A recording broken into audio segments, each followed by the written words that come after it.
बोलिए सद्गुरुदेव भगवान की।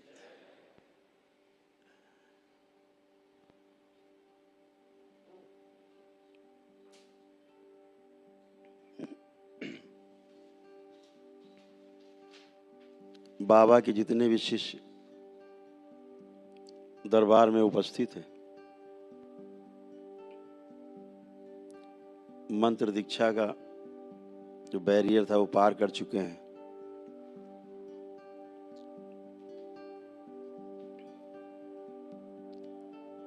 अब तंत्र दीक्षा के लिए अभिलाषी हैं। जितना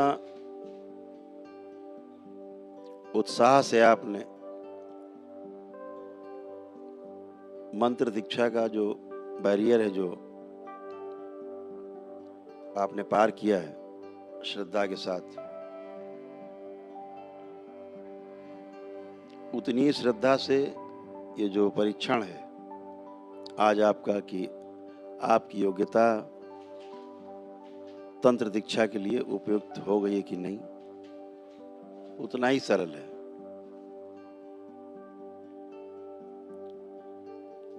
बात केवल भाव दशा के परिवर्तन की है। इसके अतिरिक्त कुछ भी परिवर्तन न करना होता है और न होता है। भाव ही परिवर्तित होता है और इस जीवन में परिवर्तन के लिए कुछ भी शेष नहीं है, कुछ है भी नहीं।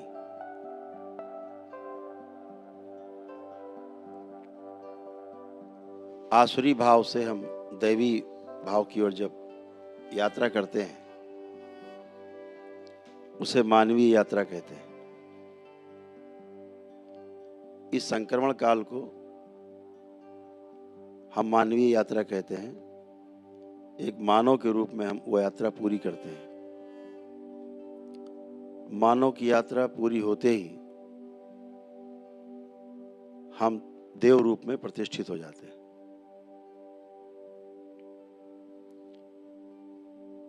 देव रूप में प्रतिष्ठित होना भी एक प्रकार का बंधन ही है। जैसे पशु, राक्षस, मानव बंधन है, इसी प्रकार से ही देवयौन भी जो है एक प्रकार का बंधन ही है। अभी आगे बैरियर उसमें भी तोड़ने होते हैं। जहां पर आप देवता से, देव मानव से दिव्य मानव की ओर यात्रा शुरू करते हैं। देवता रह करके, देव भाव में रह करके जब हम सेवा शुरू करते हैं मानव जाति की, कहने की सभी की, अपने से नीचे सभी की, तो हमारी यात्रा दिव्य मानव बनने की ओर शुरू हो जाती है। तो अभी जो त्रिगुणात्मक प्रवृत्ति रहती है देव योनि में भी, वह त्रिगुणात्मक प्रवृत्ति जो है देव योनि की जब धूमिल पड़ने लगती है, पहले बहुत प्रबल होती है, देवता बनने के बाद बहुत प्रबल होती है, लेकिन जैसे जैसे सेवा करता है कोई देवता, कोई देवी सेवा करती है, तो धीरे धीरे उसके लिए वो भी देव योनि भी, उसका आकर्षण भी धीरे धीरे समाप्त होने लगता है। और सेवा में वो शक्ति है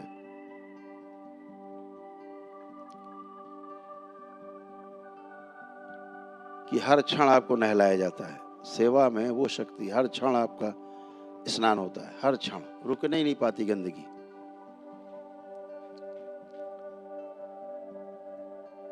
तो देवता से जो दिव्य मानव की ओर, देव मानव से दिव्य मानव की ओर जो संक्रमण है, उस संक्रमण काल के बीच में की गई जो सेवा है, उसी के द्वारा दिव्य मानव होने का सौभाग्य प्राप्त होता है। दिव्य मानव कोई बन नहीं सकता, बनाया नहीं जा सकता किसी को, होना होता है। और वह एक स्वाभाविक अपने आप होने वाली प्रक्रिया है जो सतत चलती रहती है।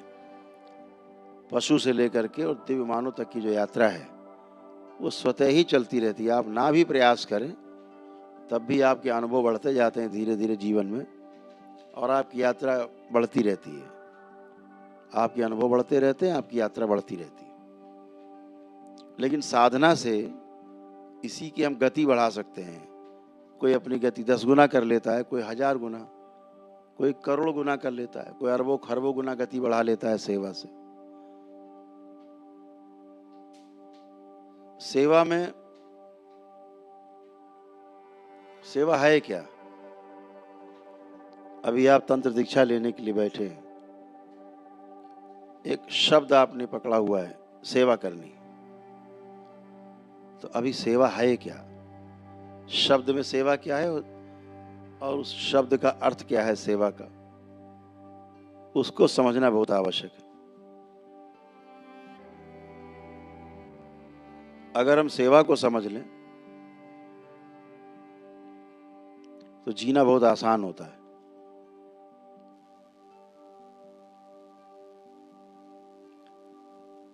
जब भी हम अपने को शरीर मान के जीते हैं,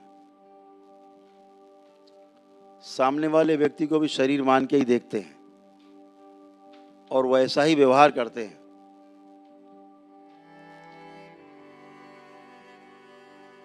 वहां पर शोषण है। कम ज्यादा दिखाई देता है। अपने से छोटा दिखेगा या बड़ा दिखेगा, अपने से गरीब दिखेगा या अमीर दिखेगा, अपने से ज्यादा ज्ञानी दिखेगा या अज्ञानी दिखेगा, अपने से ज्यादा या कम, हर क्षेत्र में व्यक्ति दिखाई देगा। धन में, पद में, बल में, तमाम तरह से आपको कम ज्यादा दिखाई देगा। जहां कम ज्यादा आपको दिख रहा है और आप किसी व्यक्ति की मदद कर रहे हैं, कतई वो सेवा नहीं है।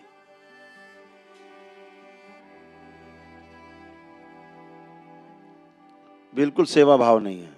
वहां कुछ पाने की चाहत है, यश या धन,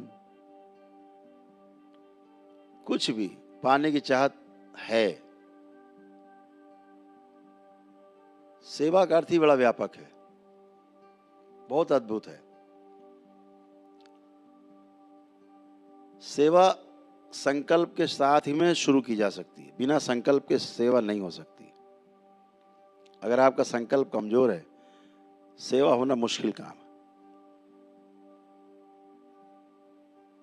संकल्प अगर आपका मजबूत है तो सेवा में लेने देने का भाव है ही नहीं, होने का भाव है। और सामने वाला व्यक्ति आपको दिखता नहीं है, सामने वाले व्यक्ति में उसका जीवन दिखता है अपने जैसा। जैसा मैं चाहता हूं, सामने खड़ा व्यक्ति भी वैसा ही चाहता है। ऐसा दिख जाए तो आपके द्वारा जो होगी वो सेवा ही होगी। अगर ये दिख जाए सामने वाले व्यक्ति में कि केवल शरीर नहीं है, ये शरीर तो जीवन अपने भोग काटने के लिए आया है, माध्यम है, अपने को प्रमाणित करने के लिए आया है जीवन। मैं हूं। 84 लाख योनियों के बंधन से मुक्ति के लिए शरीर धारण किया है, मिला है। लेकिन जिस दिन दोनों दिख जाए और ये दिख जाए कि इसको चलाने वाला जीवन है, शरीर तो बहाना है, माध्यम है, साधन है, तो निश्चित रूप से आपकी सेवा शुरू हो जाती है। सामने वाले की फिर जो आप मदद करते हैं या सामने वाले व्यक्ति के साथ आप जीते हैं, तो निश्चित रूप से वो सेवा है जो आप करते हैं। क्योंकि फिर आपके पास अपेक्षा नहीं रहती, शरीर नहीं रहता, छोटा बड़ा नहीं दिखता, अच्छा बुरा नहीं दिखता, सिर्फ सेवा का भाव होता है। कैसे?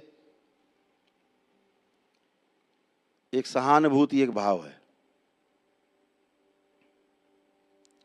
एक भाव ईर्ष्या का है।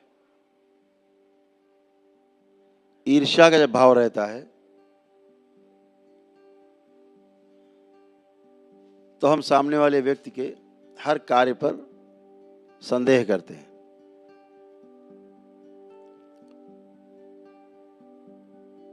ईर्ष्या का भाव है वो, जो आपको संदेह उत्पन्न करता है आपके अंदर। एक सहानुभूति का भाव है। ईर्ष्या का भाव क्या करता है?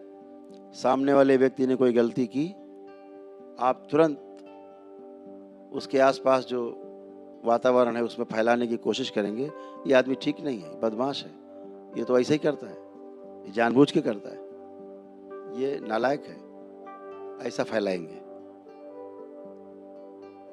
क्योंकि शरीर ही दिख रहा है, शरीर रूप दिख रहा है, छोटा बड़ा दिख रहा है, अच्छा बुरा दिख रहा है।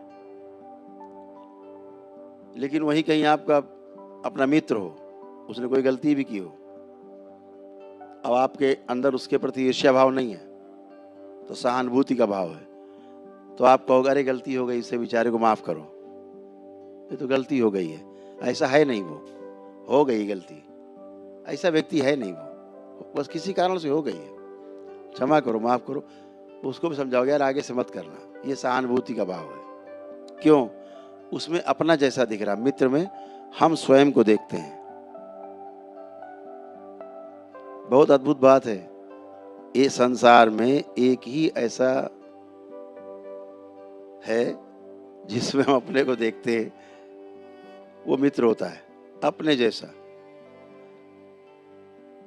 अपनी संतान भी अपने जैसे नहीं दिखती, लेकिन मित्र अपने जैसा दिखता है। मित्र हमारा मिरर होता है, मिरर। समाज में लोग कहते हैं ना, अरे उसकी संगत बहुत बुरी है, उसकी संगत बहुत बुरी है, खराब लोगों से संपर्क है इसका, 4 लोग लफंगे के साथ घूमते, तो उससे पैमाना लग जाता है कि ये भी लफंगा ही है। और अगर 4 अच्छे लोगों के साथ उठना बैठना आना जाना है तो अरे वो बहुत अच्छा आदमी है, उसका तो बड़ा संपर्क अच्छा है, तो अपने जैसा दिखता है। तो अपने जैसे निर्मित कर लेता आसपास वातावरण, और वैसे ही लोग आसपास उसके रहते हैं। तो सेवा का जो भाव है, कोई भी आ जाए सामने, दुश्मन भी खड़ा है तो भी हम उसकी मदद करते हैं, क्योंकि वहां दुश्मन नहीं दिख रहा है, मित्र भी नहीं दिख रहा है। अपने अंदर एक भाव है कि हमें अच्छा करना है, हमें अच्छा बोलना है, हमें अच्छा देखना है, अच्छा ही रहना है, अच्छा ही बनना है, अच्छा ही सोचना है, तो फिर बुरा हो ही नहीं सकता, देख नहीं सकते। जैसे ये दरबार किसी का बुरा नहीं करता, इसका 100% लक्ष्य रहता है कि सब अच्छे हो, सबका अच्छा हो। ये भाव जब आप में रहेगा प्रबल, आप हर बैरियर तोड़ते जाएंगे, हर बैरियर अपने आप खुल जाएगा, स्वागत करेंगे लोग। जो लोग ताला बंद करके रखते हैं दरवाजे पर, गेट में ताले बंद रहते हैं, नहीं इसके आगे नहीं जा सकते, वही लोग ताला खोल करके, हाथ में माला लेकर के, पुष्प लेकर के आपका स्वागत करने के लिए खड़े होंगे। जब ये वाला भाव आपका बन जाएगा, आप हर बैरियर तोड़ते चले जाएंगे तंत्र में, और तंत्र की नई ऊंचाइयां छुएंगे आप। केवल भाव आपका प्रबल रहे तो कुछ नहीं, क्योंकि केवल एक देखने की जो दृष्टि है, अंग्रेजी में एक शब्द है गेस्टाल्ट। गेस्टाल्ट कुछ भी नहीं है, अंगुलीमाल था, केवल गेस्टाल्ट चेंज हो गया और बौद्ध बन गया, बुद्ध के संपर्क में आया और बौद्ध बन गया, संत बन गया। वाल्मीकि जी अपने जीवन काल में डाकू थे, महर्षि हो गए, ब्रह्मर्षि कहलाए। भाव ही परिवर्तित हुआ है, कुछ भी नहीं चेंज हुआ है, केवल भाव। समझदारी प्रकट हो गई है, अनुभव हो गया है, कुछ उसका अनुभव हो गया जो है ही नहीं, जो अस्तित्व में है ही नहीं, जो क्रिया शून्य है, उसका अनुभव हो गया है, और अब वो बदल गया है, देखने की दृष्टि बदल गई। केवल व्यक्ति वही है, आप व्यक्ति वही बने रहिए, अपनी देखने की दृष्टि भी आप ना बदलिए, लेकिन सेवा का जो भाव है वो प्रबल बनाइए, दृष्टि अपने आप बदल जाएगी। एक भाव रहेगा, हमें सामने वाले के साथ शुभ करना है, यही भाव रहे, केवल शुभ ही करना है, शुभ ही शुभ करना है, ऐसा भाव रहेगा, दृष्टि बदल जाएगी सेवा करते करते। अभी यदा कदा रहता मन में कि हम तंत्र द्वारा ऐसा भी कुछ कर पाएं कि कोई बदमाशी करे, उसको हम छू कर दे तो मर जाए, छू कर दे लंगड़ा हो जाए, छू कर दे तो बेहोश हो जाए, छू कर दे तो जो है अस्पताल चला जाए। ये सब तुच्छ भाव है, सांप सीढ़ी जैसा है, ऐसे भाव आप लाते हैं ऊपर नीचे आ जाते हैं तुरंत। बिल्कुल सांप सीढ़ी जैसा है, जहां आपका भाव ये रहता है हमें केवल सबके साथ सहयोग करना है, अच्छा करना है, अच्छा ही अच्छा करना है, लोगों की मदद करना है, हर सूरत में मदद ही करना है। आप इस बात को हमेशा ध्यान रखें, शुरुआत हमेशा छोटे से होती है। जिस दिन आपका जन्म हुआ होगा और आप माँ की गोद में पहली बार आ पाए होंगे, कोई कल्पना भी नहीं कर पाता कि आप यहाँ तंत्र दीक्षा के लिए बैठे होंगे। कोई कल्पना ये भी नहीं कर सकता कि आप इतनी ऊंचाइयाँ छू करके करौली सरकार के दरबार में और कहाँ से कहाँ पहुँचने वाले हैं, अभी वो कल्पना किसी को नहीं हो सकती। लेकिन भविष्य की किताब में लिखा हुआ है, भविष्य की किताब में लिखा हुआ है, भविष्य के दर्पण में दिखता है कि आपको कहाँ जाना है, कहाँ पहुँचना है, क्योंकि वो है किताब में लिखा हुआ है। तो फिर मुश्किल होता है भूलना, मिटाना। यहां जब किसी की मृत्यु मिटानी होती है दरबार को, तो सबसे पहले चित्रगुप्त से कहा जाता है कि पन्ना फाड़ दो, इसकी मृत्यु का जो पन्ना है इसका फाड़ दिया जाए। वो फट जाता है तो मृत्यु से बच जाता है दरबार का सेवक, भक्त, शिष्य बाबा का। लेकिन अगर लिखा हुआ है तो बचने के चांस नहीं, लिखा है हो के रहेगा। अब लिखा ही नहीं है तो नहीं होगा, सीधी बात। अब कहते हैं नहीं हम, जो लिखा है भैया भाग्य में वो तो हो के रहेगा, सत्य है। बाबा क्या करते हैं, लिखा ही हुआ फाड़ देते हैं, काम ही खत्म।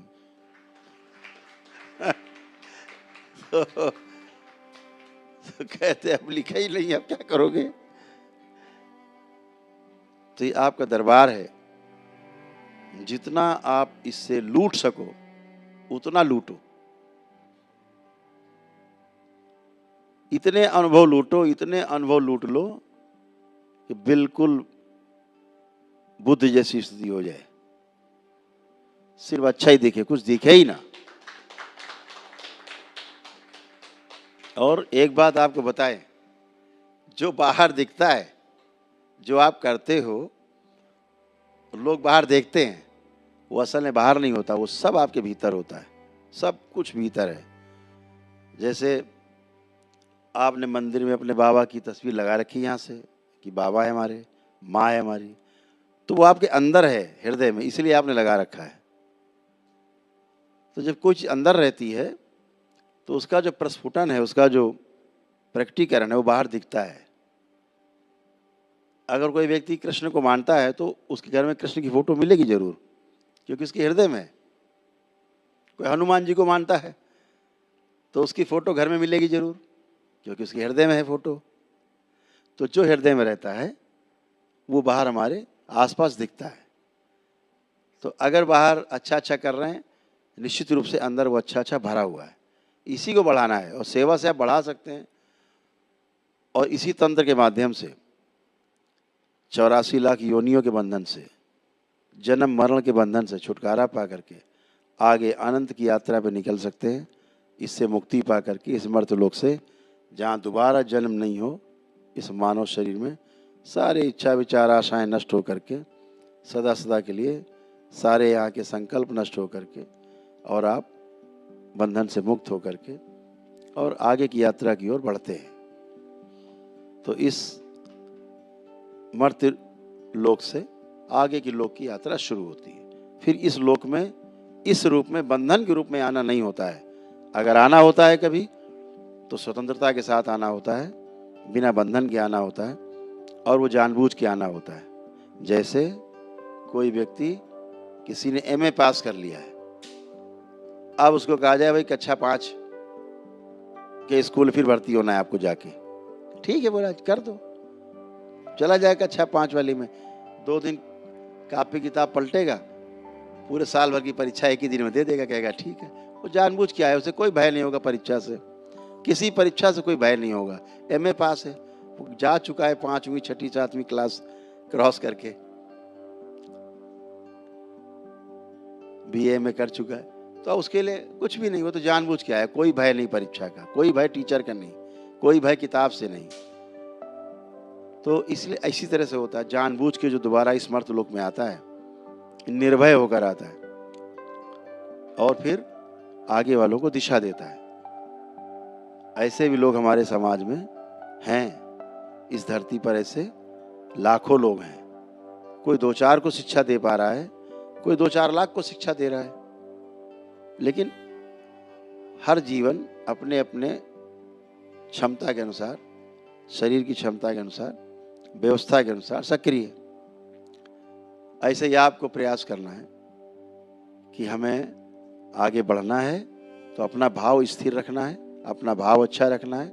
बाबा माता से रोज प्रार्थना करनी है कि बाबा माँ, हमें आप जो संकल्प हम कर रहे हैं, ये भी हमारा संकल्प है कि हमारे अंदर कभी अहम ना आए, कभी हमारे अंदर किसी को नष्ट करने की भाव ना आए, कभी किसी को दुख पहुंचाने का भाव ना आए।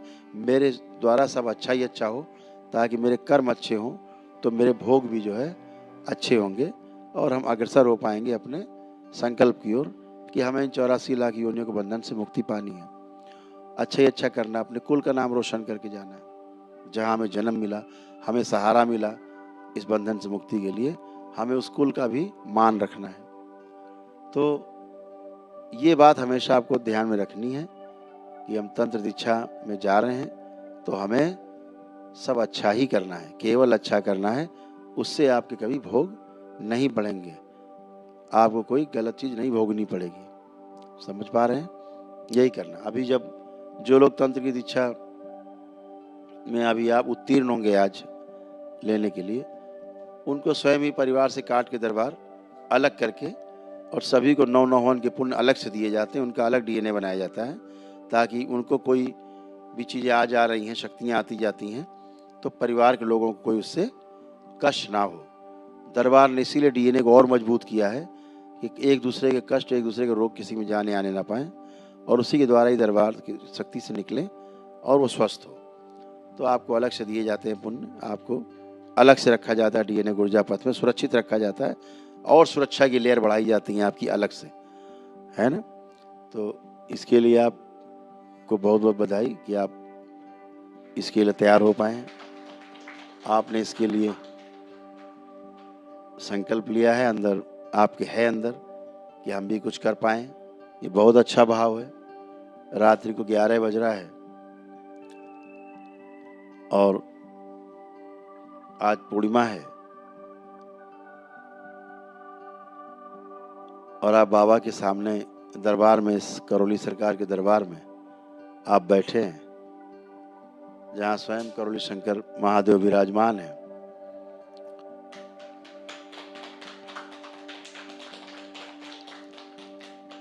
जहाँ माँ की गोद में अपनी है। इतना अद्भुत क्षण है ये। हमेशा याद रखिएगा, इस क्षण को अपने हृदय में संजो के रखिएगा। जब भी कभी मौका लगे इस क्षण को जरूर ध्यान करिएगा, आपको बहुत आनंद आएगा। बोलिए सद्गुरुदेव भगवान की। बहुत ध्यान से आपने सुना, इसके लिए धन्यवाद। अभी सभी लोग एक एक करके आएंगे, उनका परीक्षण होता जाएगा। और आज लग रहा है दरबार को ज्यादा ही मेहरबान है, आज ज्यादा लोग सेलेक्ट होंगे मुझे लग रहा है, क्योंकि पहली बार दरबार बहुत ज्यादा कड़ा था, काफी कड़े थे। अभी कुछ सुरक्षा बढ़ाई गई है, जिससे आप जो है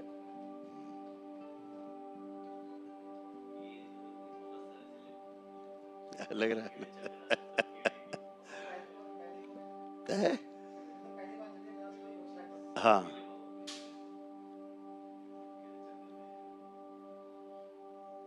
हाँ,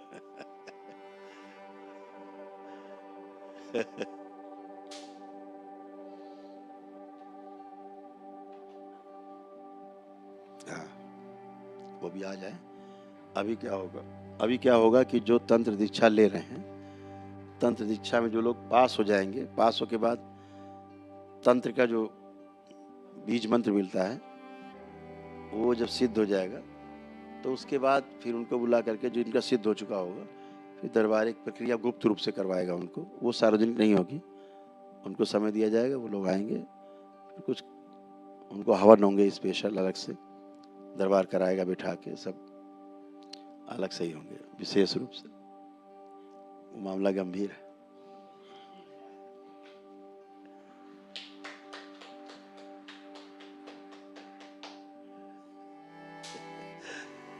चलिए, तो प्रक्रिया शुरू की जाए।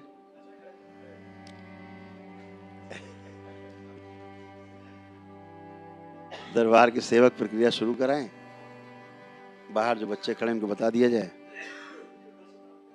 हाँ, वैसे ही कर लें। हाँ, जैसे लास्ट टाइम किया था ठीक वैसे ही। हाँ, बताते हैं, एक चिन्ह बना देते हैं मस्तक पे।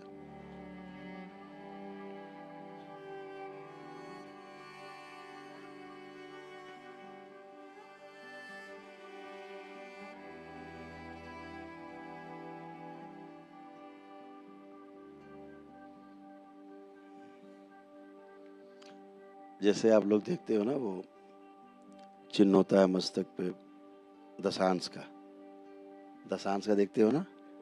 हाँ, देखते हैं ना, दशांश का बिल्कुल सोने जैसा चमकता है। हाँ, सोने से चमकता है, बीच में त्रिशूल होता है। ठीक, तो त्रिशूल बहुत लंबा दिखेगा ऊपर तक। हाँ, स्वर्ण त्रिशूल सबको लंबा दिखेगा, मस्तक से ही जड़ यही होगी। हाँ, त्रिपुंड तो है ही है, त्रिशूल दिखेगा बहुत लंबा, मस्तक से ऊपर सुनहला। ये समझो सिलेक्ट होने के लायक है, सबको दिखेगा। ठीक। हाँ, आंखें बंद करें सब, दृष्टि और बढ़ा लें। ओम, अंदर